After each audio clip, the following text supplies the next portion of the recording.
নমস্কার বন্ধুরা, কেমন আছো সবাই? আশা করছি তোমরা সবাই ভালো আছো, আমরাও ভালো আছি। রমা মুম্বাই ব্লগে তোমাদের সবাইকে স্বাগত। চলে এলাম আর একটা নতুন ভিডিও নিয়ে। গত কদিন ধরে লাগাতার বৃষ্টি হচ্ছে, ভীষণ বৃষ্টি হচ্ছে জানো তো। সারা দিন বৃষ্টির ফোঁটা বন্ধই হচ্ছে না। 15 মিনিট খুব তেজে বৃষ্টি হলো, 5 মিনিটের জন্য একটু তেজটা কমলো, আবার শুরু হলো। এইরকমভাবে সারা দিন বৃষ্টি হচ্ছে, আর তার সাথে এইরকম হাওয়া। কী যে ভালো লাগছে। আর এই বৃষ্টির মধ্যেই কদিন খুব প্রেশারে ছিলাম, মানে বাবাইয়ের পরীক্ষা চলছিল তো আমি খুব চাপে ছিলাম আর কি। তো যাই হোক, ওর পরীক্ষাটা শেষ হয়েছে আর আজকে হচ্ছে ছুটির দিন। তো এই ছুটির দিনে এই রকম একটা ওয়েদারে বড় বাড়িতে ছেলেও বাড়িতে, আমার তো বেশ ভালো লাগছে আজকে। ওরা দুজনই একসাথে বাড়িতে আছে, সারা দিন ঘরের মধ্যেই থাকবো। যদিও একটু বাজারে যেতে হবে, আমার এই বৃষ্টির মধ্যে না বেরোতে ইচ্ছা করে না বাইরে একদমই। তবু ও বাড়িতে না থাকলে ওই উইকডেতে ছেলেকে দিয়ে আসা নিয়ে আসা, বাসে তুলে দেওয়া, বাস থেকে নিয়ে আসা, ওই কাজগুলো করতেই হয় বাধ্য হয়ে। কিন্তু আজকে অপশান আছে আমার না বেরোনোর। মানে আমার বরকেই পাঠিয়ে দেবো বাজারে। ভাবছি দেখি কি করি, ওকে বলে দেখব যে বৃষ্টির মধ্যে আমার বেরোতে ইচ্ছা করছে না। আসলে ও একা বাজারে যেতে চায় না। ও বলে কোন জিনিসটা ফ্রেশ আছে, কোন জিনিসটা হঠাৎ করে আজকেই পাওয়া যাচ্ছে, বা কোনটার সাথে কোনটা যাবে, কি দিয়ে কি তুমি রান্না করবে, এগুলো তুমিই ভালো বুঝবে। তাই তুমি বাজারে চলো, আমাকে টেনে নিয়ে যায়। বলে তুমি চলো, আমি ব্যাগ বইবো, কিন্তু তুমি দেখে নেবে কি কি নিতে হবে। আর একটা কথা হচ্ছে, ওই বাড়িতে ফিরে আসার পরে তারপরে আমি ওকে ব্লেম করবো, এটা আনোনি কেন, ওটা আনোনি কেন। ও সেই জায়গাটাতে থাকতেই চায় না, সেফ সাইডে খেলে আর কি। বলে না তুমি সাথে বাজারে চলো। সে যাই হোক, বাজারে দেখি যাই কি না। তবে বাজারে যাওয়ার আগে এখন তো সকালবেলা, তো এই সকালবেলাটাতে একটা কাজ সেরে নেই, নইলে এই কাজগুলো আর করাই হয় না। আর আজকে যেহেতু ছুটির দিন রয়েছে, ওর অফিসের রান্নার তাড়া নেই, তাই আজকেই এই কাজটা করছি। তোমাদেরকে দেখিয়েছিলাম না আমার অপরাজিতার যে বীজ ফেলেছিলাম, অপরাজিতার বীজ থেকে অঙ্কুর বেরিয়েছে, বেশ কিছু চারা হয়েছে। তো তার ভেতরে জানো 3টে অঙ্কুর, মানে বীজ থেকে সবে বেরিয়েছে। এখনও বীজটা লেগেছিল আর কি সেই অঙ্কুরের সাথে। তো সেই রকম 3টে অঙ্কুর খেয়ে গেছে পায়রাতে। তো আমি ওই দেখে রীতিমতন ভয় পেয়ে গেছি যে বাদবাকি চারাগুলোকেও যদি ওরকমভাবে খুঁটে খুঁটে খেয়ে নেয় বা মাথাটাকে ভেঙে ফেলে, তাহলে গাছগুলো আর হবে না। তো এখন আমি তাড়াতাড়ি করে বসে পড়েছি এগুলোকে রিপোর্ট করতে। তো এই দেখো রিপোর্ট করলাম 4টে আর 2টো 6টা চারা আমি সেফলি পেয়েছি। তো আমি এই 6টাকে তাড়াতাড়ি লাগিয়ে নিচ্ছি, তা না হলে কোনো গ্যারান্টি নেই পায়রাতে আবার এসে যদি মাথাগুলো খেয়ে নেয় তো খুব অসুবিধায় পড়ে যাব আমি। আমার বাঁদিকে রাখা কতগুলো বোতল দেখতে পাচ্ছ, ওই যে নিমাইলের বোতলটা, ওর ভেতরেও কিছু জিনিস ভেজানো রয়েছে, ওটা আমার গাছে স্প্রে করার জন্য, পোকামাকড় মারবার জন্য। আর যে বাকি বোতলগুলো রয়েছে, 3টে বোতল আছে, ওতে আমার কিচেনের সমস্ত ওয়েস্টেজ জিনিস থেকে তৈরি করা জল, যা আমার গাছের জন্য ভীষণই মানে উপকারী খাবার। সপ্তাহের অন্য দিনগুলোতে প্রচুর কাজ থাকে, সারাদিনই আমরা কাজ করতে থাকি, একটু বসি আবার কাজ করি, এরকমভাবে সারাদিনই আমাদের চলতেই থাকে। কিছু বাড়তি কাজও আমরা করি, কিন্তু ছুটির দিনে কোনো বাড়তি কাজ যদি নাও করি, তবুও সে ছুটির দিনের কাজ যেন শেষই হয় না। মোস্ট অফ দ্য টাইম ছুটির দিনটা আমাদের কাটে কিন্তু ওই কিচেনে। এবার আমার ক্ষেত্রে কি হয়, আমার বর যে ভীষণ ফরমাইশ করে এটা বানিয়ে দাও ওটা বানিয়ে দাও, না একদম এই ব্যাপারটা ভীষণ রেয়ার হয় যে ওর খুব কিছু একটা খেতে ইচ্ছা করেছে তাই ও বলেছে এটা বানিয়ে দাও। তো এটা ভীষণ কমই হয়। রান্নাবান্না যা করি তা আমি ভাবনা চিন্তা করে রান্না করি, যে আজ এটা করবো কাল সেটা করব। অনেকের থেকে শুনেছি বরের মন পর্যন্ত যদি পৌঁছতে হয় তাহলে আগে নাকি তাকে ভালো ভালো রান্না করে খাওয়াতে হয়। হাতের রান্না ভালো হলে তবেই বরের মনে জায়গা পাওয়া যায়। না, আমি কিন্তু এই জিনিসটা আমাদের ক্ষেত্রে উপলব্ধি করিনি।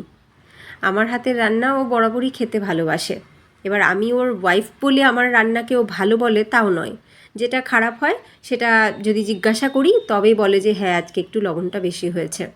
আর আমি যদি জিজ্ঞাসা না করি তো ও কিছু বলবেই না, চুপচাপ খেয়ে উঠে যাবে। আর যে রান্নাটা আমার নিজেরও ভালো লেগেছে যদি জিজ্ঞাসা করি কেমন হয়েছে গো রান্নাটা, তাহলে নিজে হাসি মুখে বলবে খুব ভালো হয়েছে। আর তা নাহলে বলবে দাঁড়াও দাঁড়াও আগে খেয়ে নিই, তার মানে বুঝে নিতে হবে ওর খুব ভালো লাগছে খেতে। তো এইরকম ওর রিয়াকশান থাকে। আর কোনো দিনও যদি রান্না খারাপ হয়েছে সেটা আমি আগে টের পাই যে আজকে লবণ বেশি, ঝাল বেশি বা কিছু একটা হয়েছে। তো ওর থেকে কখনো আমাকে কটূক্তি শুনতে হয়নি বা কোনো বাজে কথা শুনতে হয়নি। আর রান্না ভালো হয়েছে বলেই ও আমাকে ভালোবাসে, রান্না খারাপ হয়েছে বলেই আমি ওর কাছে খারাপ হয়ে গেছি, না, এমনটাও হয়নি। বা আমার মনে হয় এমনটা কারোর ক্ষেত্রেই হওয়া উচিত না। সবাই রান্নাটা করে খুব ভালোবেসে, এবং প্রত্যেকে যখন রান্না করে তখন এটাই ভাবে রান্নাটা খুব ভালো হবে বা রান্নাটা যেন খুব ভালো হয়, সেই আশা নিয়েই সবাই রান্না করে।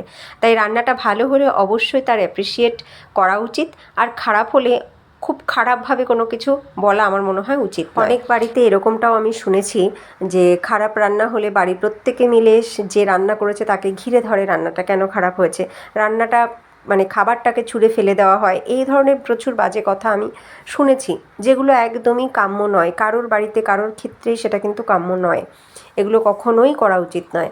তো আমরা মেয়েরা শুধু কি রান্না করার জন্যই জন্মেছি? না তো। এবং এই যে রান্না করার জন্যই মেয়েদের জন্ম বা খুন্তি নাড়ার জন্যই মেয়েদের জন্ম, এটা কিন্তু অনেক মানুষই মনে করে।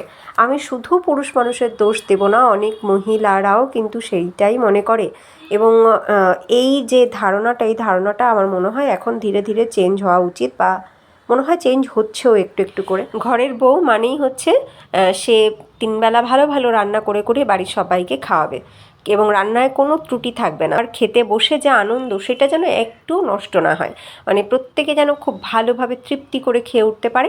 আর যে রান্না করেছে তার রান্নার অ্যাপ্রিসিয়েশনের দরকার নেই, রান্নাটা ভালো হয়ে যায় সেটা বলতে পারার দরকার নেই, কিন্তু রান্নাটা যদি একটুখানি কিছু কমতি হয়ে যায় তাহলে সেটা বিরাট বড় অন্যায়। কী করে রান্না খারাপ হতে পারে? ঘরের বউ মানেই তো ওই ঘরেই থাকে সারাদিন, ঘরের কাজকর্ম করা আর রান্না করা। আর কাজকর্ম বলে কি সেরকম তো কিছু নেই, শুধু ওই তিনবেলা একটু রান্নাটুকুই করবে।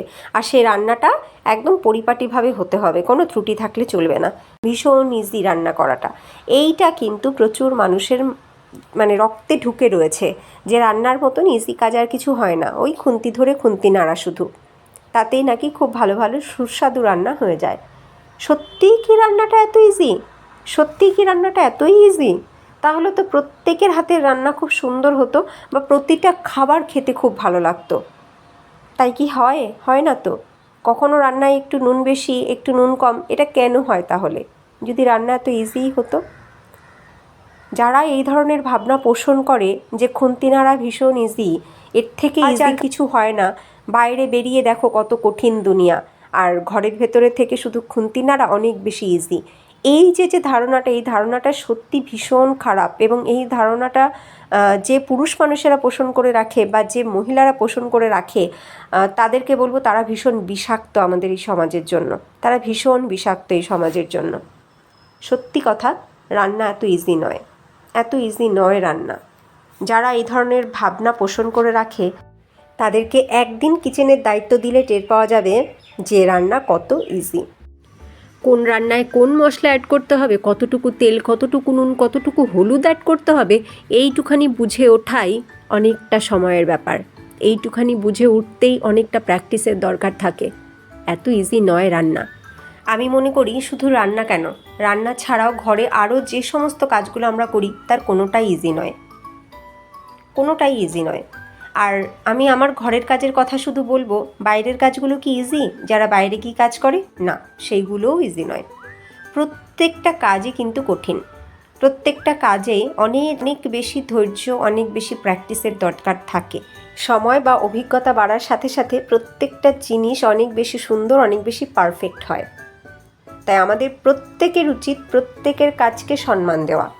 আমরা যারা হোম মেকার, যারা আমরা ঘরে কাজ করি, আমাদের কাজ যেমন ফেলনা নয়, তেমনি যারা বাইরে গিয়ে কাজ করে তাদের কাজও অনেক বেশি সহজ বা সরল নয়। প্রত্যেকেই আমরা পরিশ্রম করি, তাই আমাদের সবার উচিত সবাইকে সম্মান দিয়েই কথা বলা বা সবার কাজকে রেসপেক্ট জানানো। বিয়ের আগে আমার একদম রান্না করতে ভালো লাগতো না, মানে মাছ ভাত ডাল তরকারি এই সমস্ত রান্না করতে আমার ভালো লাগতো না। ভালো লাগতো কিছু অন্যরকম বানাতে, কিছু স্ন্যাক্স বানাতে, বা কিছু নতুন নতুন এক্সপেরিমেন্ট করতে, আমার সেইগুলো খুব ভালো লাগতো। তবে সেইগুলো মা খুব একটা করতে দিত না। ওই যে কিচেনটাকে নোংরা করে ফেলবো, তারপরে এটা লাগবে সেটা লাগবে, দোকান থেকে সেগুলোকে এনে দিতে হবে, তো ওই কারণে মা খুব একটা করতে দিত না। কিন্তু করতাম, একদম করতাম না তা নয়, মাঝে মাঝেই আমি কিছু না কিছু ওরকম মানে এক্সপেরিমেন্ট করতাম এবং সেটা করে সবাইকে খাওয়াতাম, বাড়িতে সবাইকে খাওয়াতাম। মেয়েরা বিয়ের পরেই মেইনলি রান্না শেখে, বিয়ের আগে কেউ ভীষণ পরিপাটি হয়ে রান্না শিখে তারপরে শ্বশুরবাড়িতে আসে না। বিয়ের পরেই মেনলি রান্না শেখে মেয়েরা। তো আমারও তাই, বিয়ের পরেই রান্না শেখা। আগে আমি সেরকম কিছুই রান্নাবান্না করতাম না, আর বিয়ের পরেই ওই একটু একটু করে করতে করতে এখন সব কিছুই রান্না করতে পারি। আর আমার ক্ষেত্রে যে জিনিসটা ভীষণ পজিটিভলি হয়েছে বা আশীর্বাদ স্বরূপ আমি যেটা পেয়েছি, সেটা হচ্ছে ওই আউট অফ ওয়েস্ট বেঙ্গল থাকা। বিয়ের পরপরই যেহেতু একদম আউট অফ ওয়েস্ট বেঙ্গল আমি রয়েছি, এবং ওর ট্রান্সফারেবল জবের কারণে এক স্টেট থেকে আর একটা স্টেটেই ওর ট্রান্সফার হতো, কখনো সিটি টু সিটি ট্রান্সফার হতো না, স্টেট টু স্টেট ট্রান্সফার হতো। তো নতুন জায়গায় যেতাম, নতুন নতুন মানুষের সাথে আলাপ হতো, নতুন নতুন বন্ধু তৈরি হতো, তো তাদের সাথে কথা বলতাম, তাদের থেকে কিছু শিখতাম। তো এমনি করে প্রচুর কিছু রান্না আমি শিখেছি, এবং নানান স্টেটের নানান রান্নাও আমি কিন্তু সামনাসামনি দেখে শিখেছি, বা হাতে ধরে শেখা যাকে বলে, সেরকমভাবেও কিন্তু প্রচুর রান্না আমি শিখেছি। যেমন ধরো এই যে রান্নাটা আমি করছি, এটা হচ্ছে কোথম্বির বড়ি। কোথম্বির বড়ি এই মহারাষ্ট্রিয়ানদের ক্ষেত্রে একটা খুব স্পেশাল একটা স্ন্যাক্স। এরা কিন্তু ভীষণ ভালোবাসে এই কোথম্বির বড়ি খেতে, বা এটা খুব স্পেশাল অকেশানে বানানো হয়, যেহেতু এটা বানাতে সত্যি খুব হ্যাপা রয়েছে। আমি তোমাদের সামনেই পুরোটা করলাম। তো প্রথমে কি করেছিলাম, ধনেপাতা, প্রচুর ধনেপাতা, একসাথে অনেক ধনেপাতা ভালো করে ধুয়ে ভালো করে কুচি করে নিয়ে তার ভেতরে একে একে প্রচুর মশলা পড়েছে। দিয়েছি পরিমাণ মতো নুন, হলুদ, শুকনো লঙ্কার গুঁড়ো, তার সাথে গোটা জিরে, আজওয়াইন, সাদা তিল, তার সাথে ভাজা মশলার গুঁড়ো, আর তার সাথে পড়েছে বেসন, আর ক্রিস্পি বানানোর জন্য একটুখানি সুজি। এছাড়া দিয়েছি আমি হিং, একটুখানি সামান্য চিনি, এছাড়া একটু চাট মশলা, আর তার সাথে দিয়েছি আমি লেবুর রস, আর সামান্য একটুখানি সাদা তেল। এই দিয়ে খুব ভালো করে মিশিয়ে নিয়েছি। পুরোটা হাতেই মাখতে হবে, এবং হ্যাঁ, সব থেকে বেশি ইম্পর্টেন্ট জিনিস যেটা, সেটা হচ্ছে এখানে কোনো জল পড়বে না, এক ফোঁটাও জলের ইউজ হবে না। মাখতে মাখতে ওই যে লবণ পড়বে এবং তার সাথে রস পড়বে, এই সমস্ত কিছু থেকে ধনেপাতা কিন্তু জল পড়বে, এবং সেই জলেই কিন্তু পুরো জিনিসটা মাখা হবে। তোমরা দেখেছিলে একদম শুকনো থেকে ধীরে ধীরে ধীরে ধীরে কেমন একটা মণ্ড তৈরি হয়ে গেছিলো, পুরোটাই কিন্তু ওই ধনেপাতা থেকে যে জল ছেড়েছে সেই জল থেকে, কোনো এক্সট্রা জল এক ফোঁটাও এতে কিন্তু দেওয়া হয়নি। তো তারপরে সেটাকে স্টিম করে নিতে হয়েছে। তো স্টিমারে দেওয়ার পরে দেখো এরকম হয়ে গেছে। এটা কিন্তু এখন ভীষণ শক্ত, কেউ চাইলে এটাকে শুধু খেতে পারবে, তবে এই কোথম্বির বড়ি এরকম বয়েলড খায় না, এটাকে খেতে হয় ফ্রাই করে। তো ডিপ ফ্রাই করা যায়, আর তা না হলে শ্যালো ফ্রাই, যে যেমনটা পছন্দ করে। তো আমি করছি শ্যালো ফ্রাই। আর একটা সব থেকে প্লাস পয়েন্ট, সেটা হচ্ছে এরকমভাবে অনেকটা বানিয়ে এয়ারটাইট কন্টেনারে করে ফ্রিজে রেখে দিয়ে কিন্তু অনেক দিন পর্যন্ত এটাকে খাওয়া যায়। স্টিম করার পরে ওটাকে কিন্তু ওরকমভাবে কেটে একদম ঠান্ডা করে তারপরে এয়ারটাইট বক্সে ভরে ফ্রিজে রেখে অনেক দিন খাওয়া যায়। যখন মন চাইলো তখন বার করে এরকম একটু শ্যালো ফ্রাই করেই কিন্তু এটাকে খাওয়া যায়। তো আমিও তাই করছি। আমি দেখো মাত্র এই কয় পিস ভাজছি, এখন শ্যালো ফ্রাই করে নিচ্ছি, আর বাদবাকি সবটাই কিন্তু আমি খুব ভালো করে ঠান্ডা করে নিয়ে এয়ারটাইট বক্সে ভরে ফ্রিজে ঢুকিয়ে দিয়েছি। এই তৈরি হয়ে গেছে কোথম্বির বড়ি। এটা মহারাষ্ট্রিয়ান খুব স্পেশাল একটা স্ন্যাক্স। শীতকালে অথবা এই সময় প্রচুর ধনেপাতা পাওয়া যায়, তো সেই ধনেপাতা দিয়ে এরা কিন্তু এই কোথম্বির বড়িটা এই সময় প্রচুর খায়। অবশ্যই তোমরাও বাড়িতে একবার ট্রাই করে দেখো, খুব ভালো খেতে। এই রান্নাটাও আমি শিখেছি আমার এই পড়োশি ভাবির কাছ থেকে, বেশ চটপটা, খুব ভালো খেতে। কোথম্বির বড়ি, মারাঠি ভাষায় কোথম্বির মানে হচ্ছে ধনেপাতা। দুপুরবেলা আমি ওই ভাত, ডাল, তরকারি এসবের পাশাপাশি ওই কোথম্বির বড়ি বানিয়েছিলাম, আর তার সাথে চাটনি। তো খাওয়া দাওয়ার পরে আমরা সবাই বসে একটুখানি মুভি দেখেছি। এখন বিকেল গড়িয়ে সন্ধে হয়ে গেছে প্রায়। তো বাবা ছেলেতে বসে গেছে ড্রয়িং করতে। ছেলের প্র্যাকটিস করছে, ও ড্রয়িং ক্লাসে যা শেখে সেগুলো প্র্যাকটিস করছে, আর ছেলের বাবা আবার নতুন করে একটু আঁকা শিখছে। আসলে ও আঁকতে খুব ভালোবাসতো নাকি ছোটোবেলা থেকে, কিন্তু সেইভাবে কখনো আঁকা শেখেনি। তো এখন ছেলের মারফত নিজের শখও পূরণ করছে। দেখো ও ড্রয়িং শিখছে, গাড়ি আঁকছে। তো এরকম ড্রয়িং শেখার যে বই সেগুলো কিনে এনেছে, নিজেই কিনে এনেছে, বলছে বাবাইও শিখবে আমিও শিখবো বলে কিনে এনে নিজে নিজে দেখো ড্রয়িং করছে। এমনটাই হয়, বাবা মায়েদের ক্ষেত্রে এমনটাই হয়, যেটা আমরা নিজেরা করতে পারিনি সেইটাই বোধহয় সন্তানের মধ্য দিয়ে পূরণ করার চেষ্টা করি। তবে সব ক্ষেত্রে সেটা ঠিক নয়। আর এই ছোটোখাটো জিনিসগুলো হতে পারে, কিন্তু সব ক্ষেত্রে সেটা একদমই বাচ্চাদের উপরে চাপিয়ে দেওয়া ঠিক নয়, যেটা আমি পারিনি তোকে করতেই হবে। যাই হোক, এরা এখন বসে ড্রয়িং করে, আর আমি সন্ধ্যা আরতি দেখিয়ে তারপরে এদের জন্য কিছু স্ন্যাক্স বানিয়ে নিয়ে আসি।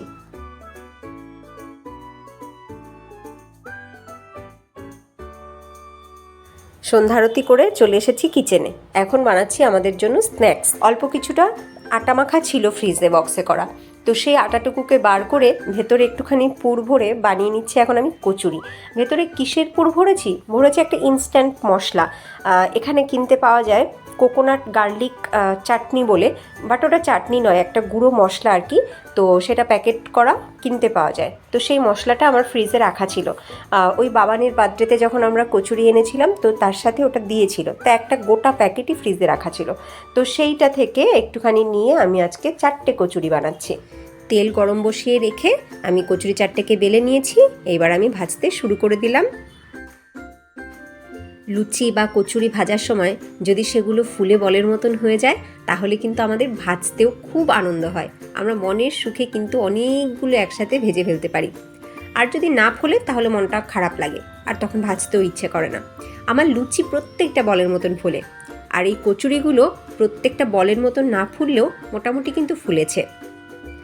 দেখতে একদম সে দোকানের কচুরির মতন ফোলা ফোলা হয়নি, কিন্তু খারাপও দেখতে হয়নি, বেশ ভালো দেখতে হয়েছে।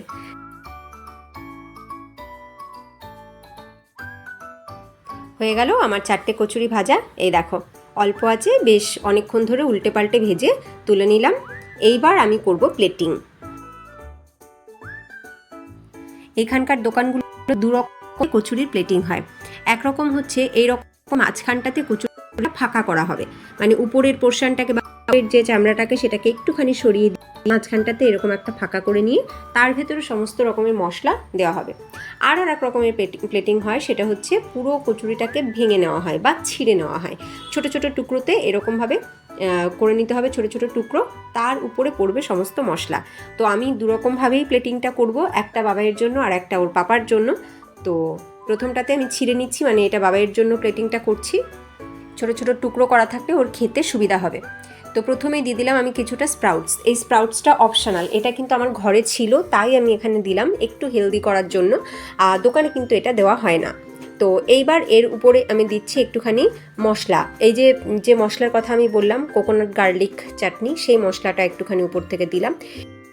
এইবার অ্যাড করব বেশ কিছুটা ফ্যাটানো দই, ফ্যাটানো টক দই। এর ভেতরে একটুখানি গোলমরিচ গুঁড়ো আর একটুখানি বিট লবণ দিয়ে ফ্যাটানো হয়েছিল, অনেকটা টক দই দিলাম। এইবার এর উপরে দিয়ে দিচ্ছি আমি ইমলি চাটনি, খাট্টা মিঠা ইমলি চাটনি, সেটা দেওয়ার পরে এইবার এর উপরে দিয়ে দিচ্ছি একটুখানি সস, মানে মিঠা চাটনি অ্যাড করতে, হয়তো মিঠা চাটনি আমার কাছে নেই বলে আমি টমেটো কেচাপ অ্যাড করলাম। এইবার উপর থেকে সামান্য একটুখানি চাট মশলা আমি ছড়িয়ে দিচ্ছি, একদমই অল্প চাট মশলা অ্যাড করলাম। এইবার এর উপরে লাস্ট দিয়ে দেবো আমি ভুজিয়া বা সেভ।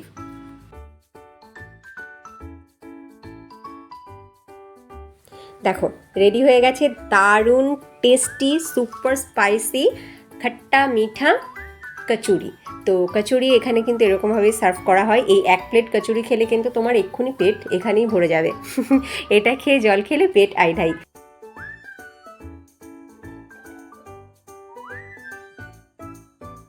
এইবার বানাচ্ছি আর একটা প্লেট। এইটা বানাচ্ছি ওর পাপার জন্য। ওর পাপা গোটা খাবে বললো, ওর পাপা বললো আমাকে ছিঁড়ে দেবে না। তো এই যে মাঝখানটাতে একটুখানি প্রথমে গ্যাপ করে নিলাম, উপরের চামড়াটাকে একটুখানি সরিয়ে মাঝখানটাতে ফাঁকা করে নিলাম। দেখেছো ভেতরের মশলাটা কত সুন্দর দেখা যাচ্ছে, অনেকটা পুর ভরেছিলাম। আর এই কচুরিটা কিন্তু ইটসেলফ খেতেও কিন্তু বেশ টেস্টি, মানে কোনো মশলা ছাড়াও। এইবার একে একে সমস্ত মশলা আমি এতে অ্যাড করব, যেরকমভাবে আগের প্লেটিংটা করলাম ঠিক সেই মশলা সেরকমভাবেই এতে অ্যাড করব।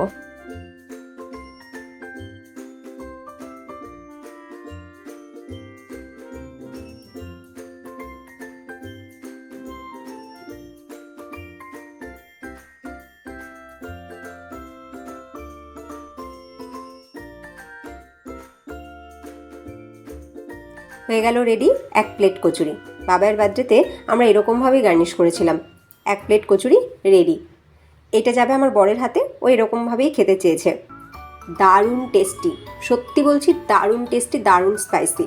তবে আমি যেহেতু তোমাদেরকে সবসময় হেলদি খাবারের কথা বলি, বা আমি নিজেও হেলদি খাবারই খাই, তো সেক্ষেত্রে এরকম খাবার মাঝে সাঝে ভীষণ রেয়ার এরকম খাবার কিন্তু খাওয়া যেতে পারে।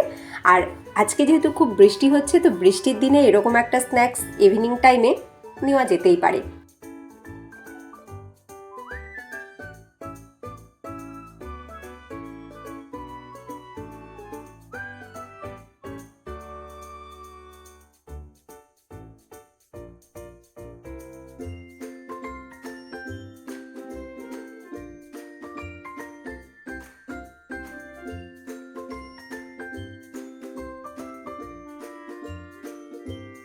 এদের এক্সপ্রেশন তো বলছে দারুণ টেস্টি হয়েছে। আমারও আর তর্স হয়েছে না, যাই আমিও এবার একটা বানিয়ে খাই। এই ভিডিওটা আমি এখানেই এন্ড করি। তোমাদের কেমন লাগলো আজকের পুরো ভিডিওটা, কেমন লাগলো ছুটির দিনের স্পেশাল ভিডিওটা অবশ্যই কমেন্টে জানিও, আর সাথে রেসিপিগুলো কেমন লাগলো সেটাও কমেন্টে জানিও। ভালো লাগলে লাইক করো, আর নতুন বন্ধুরা যদি তোমাদের ভালো লাগে তাহলে লাইক করে সাবস্ক্রাইব করে আমাদের সাথে থেকো, আমাদের পরিবারের সদস্য হয়ে থেকো। আবার তোমাদের সাথে দেখা হবে নেক্সট ভিডিওতে। ততক্ষণ তোমরা সবাই ভালো থেকো, সুস্থ থেকো। টাটা।